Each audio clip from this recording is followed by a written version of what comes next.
Струга загуби на вториот надпревар на Струшкиот турнир, овој пат од АЕК.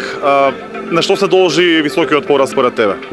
Pa ne znam, smatram da nismo bili ovaj put na nivou, recimo kao na utakmici protiv Eurofarm Pelister. Smatram da je i nivou borbenosti bio veći na toj prvoj utakmici. Smatram da je trebao i taj nivou borbenosti bude isti i na ovoj utakmici. Ništa ostaje da radimo, sada se probamo da popravimo neke stvari u ekipi kao kolektivi, to je to.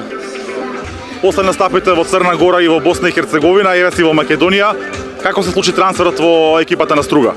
Pa eto, čuo sam da je Struga jedna dobra sredina za rukomet, za napredak, pogotovo u Makedoniji je rukomet sport broj 1, to svi znamo i onda, eto, mislim da je možda to trenutno jedna od najkvalitetnijih liga u našem regionu i zato otvorio mi se put da dođem u Makedoniju, odlučio sam da idem tim putem i to je to.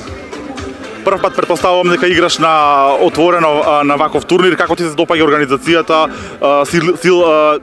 силните екипи кои што играат на овој турнир? Pa da, prvi put mi je da igram ovako na otvoreno i stvarno mogu samo da kažem da je organizacija odlična.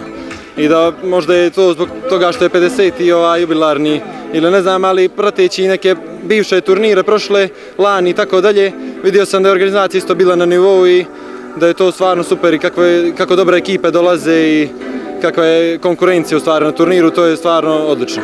Според тебе кој е прав фаворит на овој турнир? Pa Vardar mislim.